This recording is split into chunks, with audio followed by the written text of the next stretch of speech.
Okay, so we're back for another episode of P-Valley.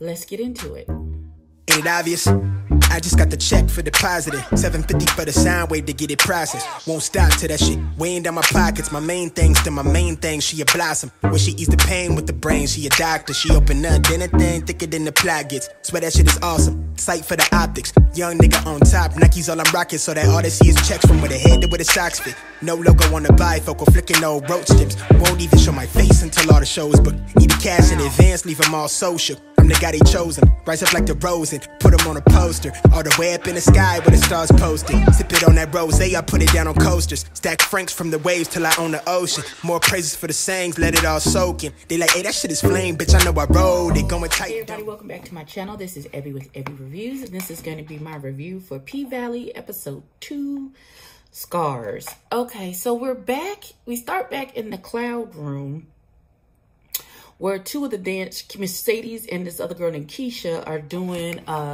like a dominatrix scene with this white boy named Corbin. Corbin is the slave to Keisha and Mercedes' slave master. He brings his own whip. Like, it's a whole thing. Like, it's a whole lot of... So Autumn is being nosy, and that seems to be her MO this whole episode. She's super nosy about what's happening. That's none of her business. So she's so busy being nosy, trying to look in and see what the fuck is happening in the cloud room with them. She messing up her little lap dance, and Diamond tell her to mind her goddamn business, damn it, and pay attention to what the fuck you got going on. So it's Fantasy Friday. Uncle Clifford is demanding ID from Autumn. He's like, we don't do tax evasion around here. We don't want them type of issues. I need an ID for you.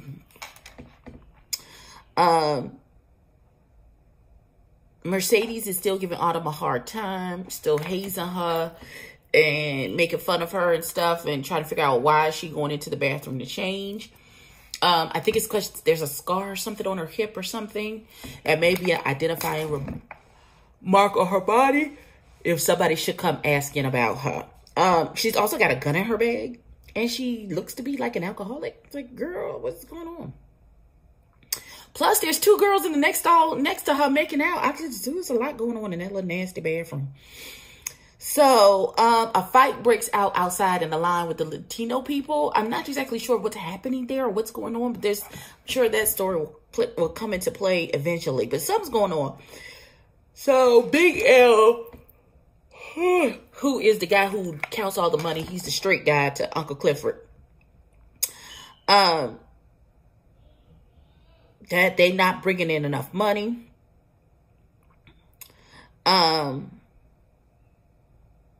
He asked when Duffy is coming to pick up his Oxy, because there's like 2 things full of Oxycontins in this little vault thing.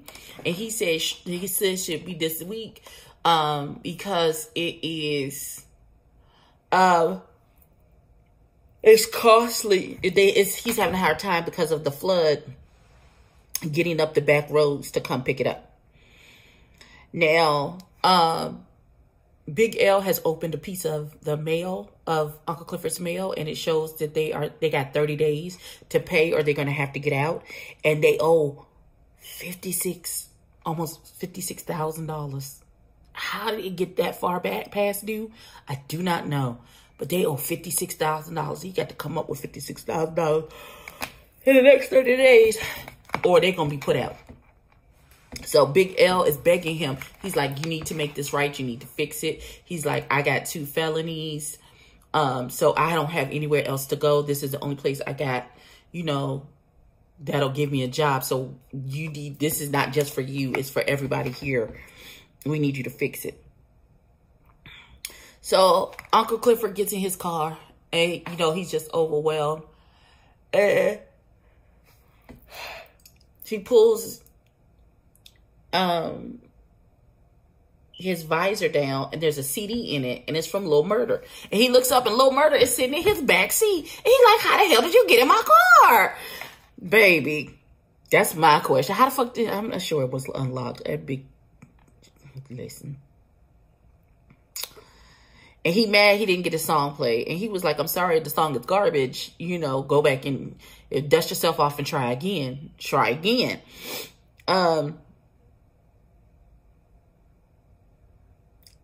And so he's like, all right.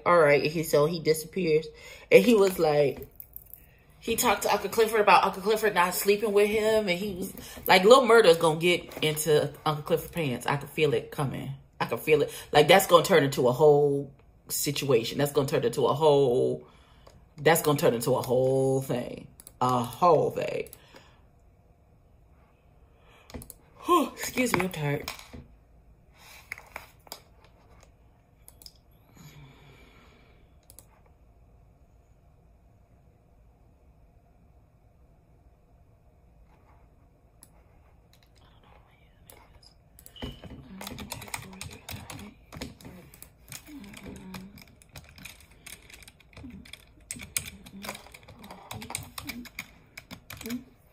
It? I don't know if that's it. Oh, put the K in front. Hold on, I'm trying to. All right, so Mercedes is jogging through her neighborhood, and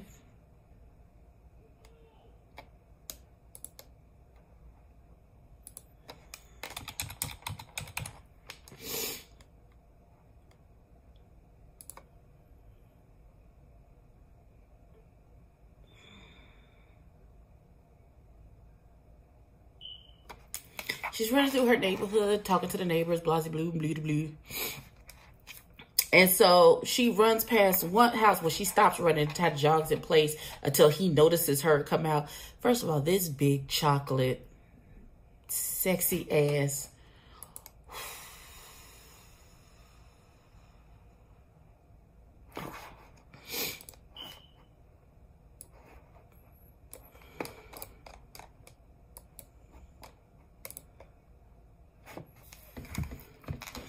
This big chocolate, sexy man, Jesus. Oh, God. And he said he gonna be at her final night. Okay,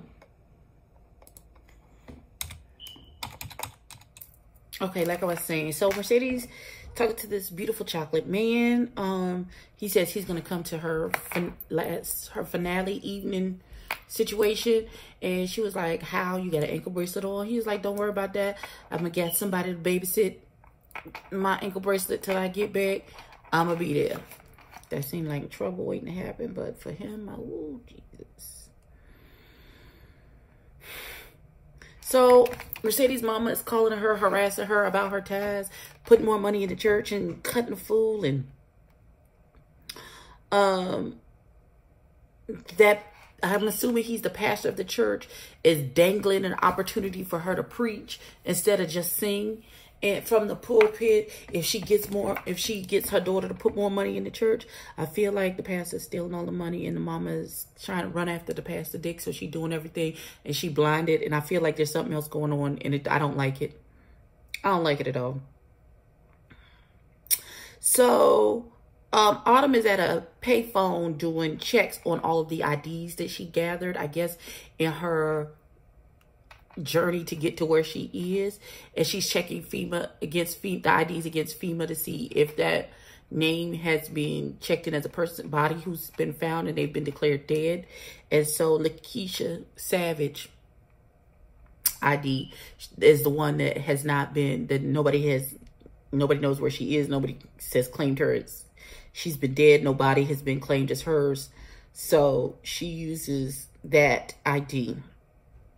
She also checks on this man's name, and his body has not been found or claimed as dead either.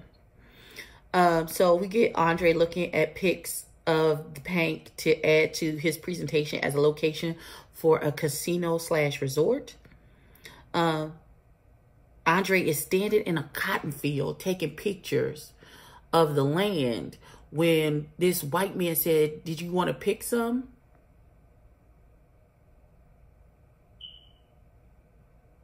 Motherfucker, what? What you said? He said, did you want to pick some? And he was like, sorry, excuse you. And he was like, why won't it just let me sign it? So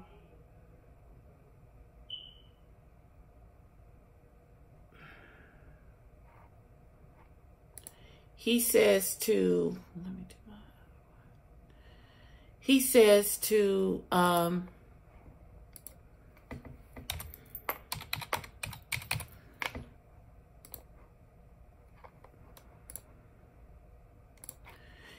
he signs in with, I'm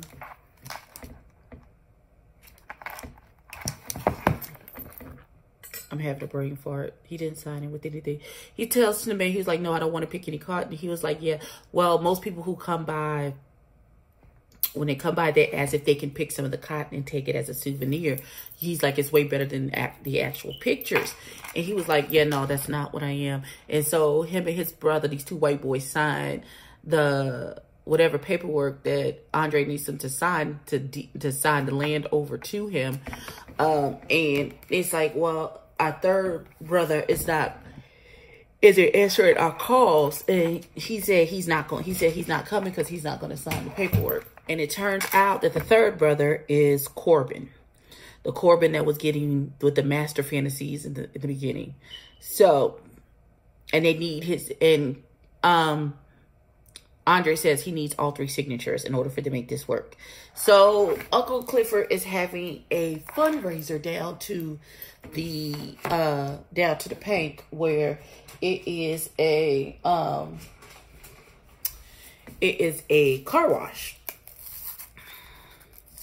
And so the mayor shows up, and he and Uncle Clifford have words. They clearly know each other. Uncle Clifford said, I could have been mayor if I had ran. He was like, but you didn't.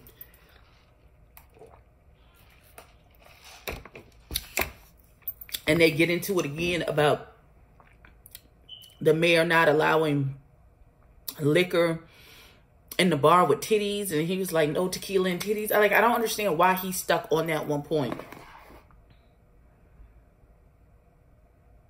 Okay.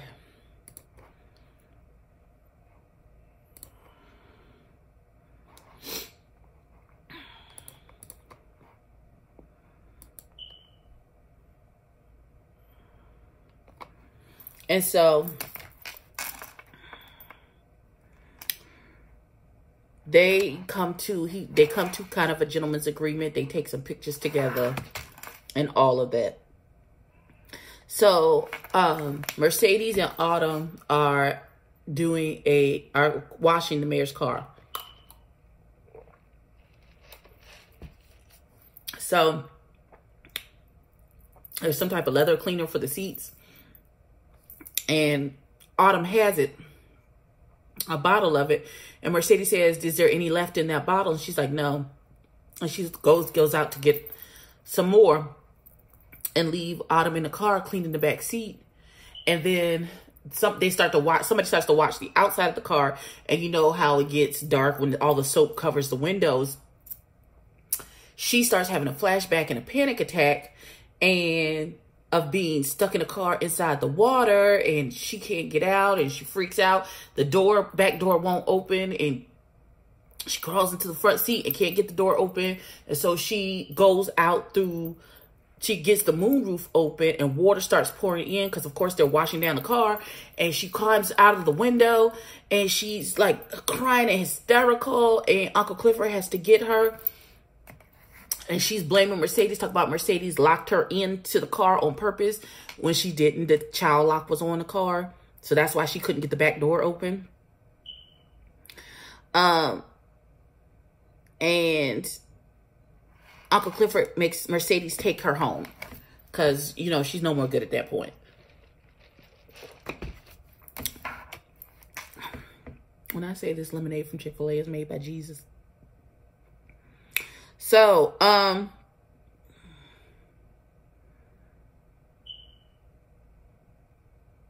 when Mercedes gets her home, She's like, you're not even gonna offer me to come in and have something to drink?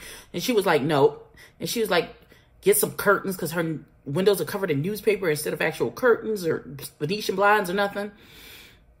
And she slams the door in Mercedes' face, where she quietly breaks down, and you can tell she's got little tiny baby liquor bottles all over the room.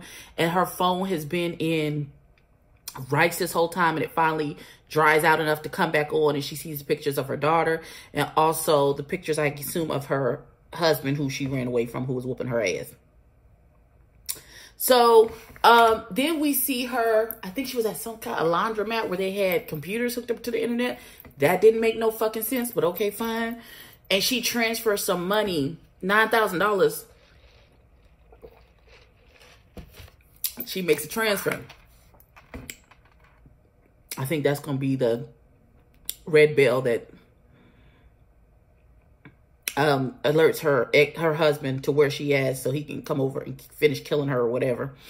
So we back at the Pink. Now, the cook is leaving, and he's talking about, and I'm coming back for the rest of my pans and pots and pans.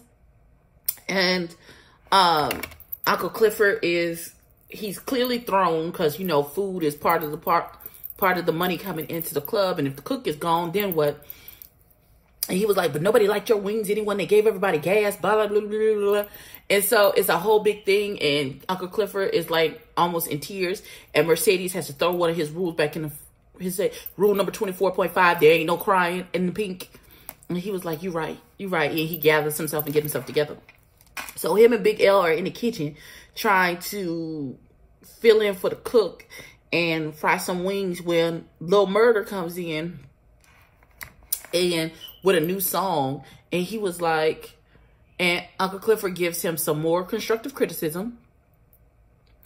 And he was like, let me give you something else about your chicken wings. And he said, what you ought to do is cook it in this and then do some cannabis butter and something. And he was like, well, if that's the case, then come on in here and show me what you talk about. And apparently the chicken, he's like, the chicken wings were a hit because everybody was high and eating chicken. I'm telling you, Uncle Clifford and Lil Murder. I'm telling you. So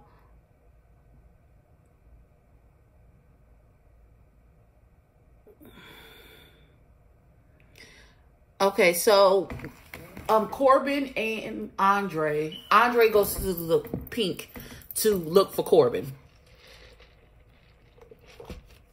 Of course, because he needs him to sign the dang on paper. Let's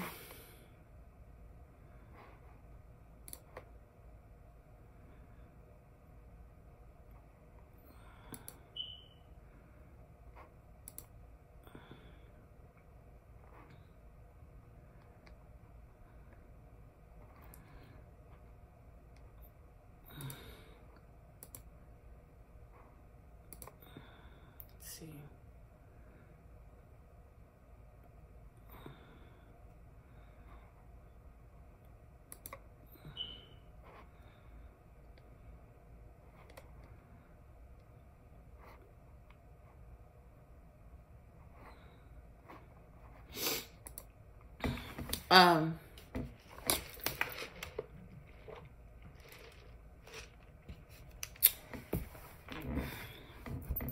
Autumn is listening to Corbin and Andre's conversation about him buying versus leasing the land, about the casino and all of that. Corbin says, figure out a way to lease the land instead of them buying it for me to make more money, and I'll sign whatever you want. And then he buys a lap dance he gives him a grand, I guess, for Autumn to give him a lap dance.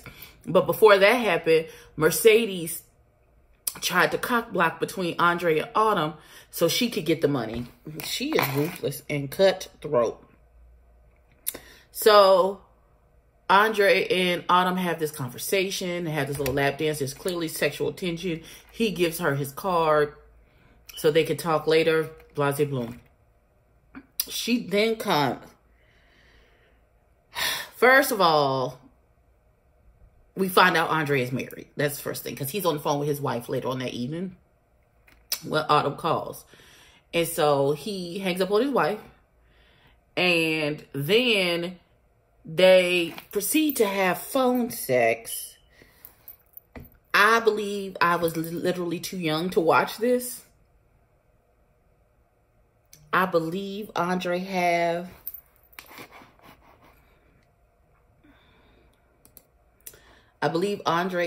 has what is referred to as dick of death and cock of doom. But I am.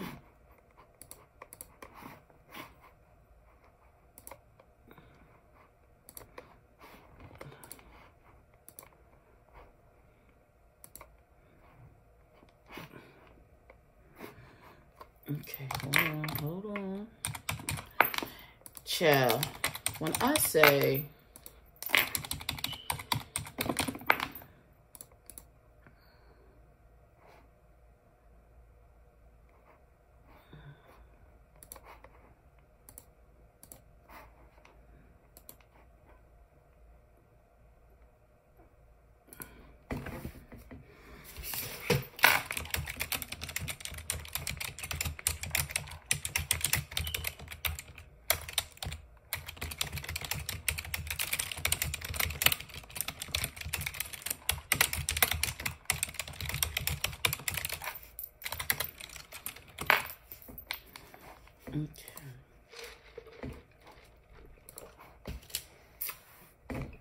so that's how the episode ended, with them having phone sex. Us seeing his lovely penis. First of all, his whole body is a work of art. But that penis, oh God, he had come on and stuff. I'm like, it was a lot. It was a lot. I wasn't ready. I wasn't ready. I wasn't ready. Jesus, I wasn't ready. I wasn't ready, God. I wasn't ready. I just wasn't. Oh God. Fix it, Jesus. Oh God. This is how this is gonna go. Ooh, Lord, I'm gonna be pregnant by the time this show is over. I done drank all my lemonade. It made me thirsty, God. That's my review for Pvalley episode 2. Please like, comment, and subscribe. Tell a friend, and I will catch you in the next one. Peace.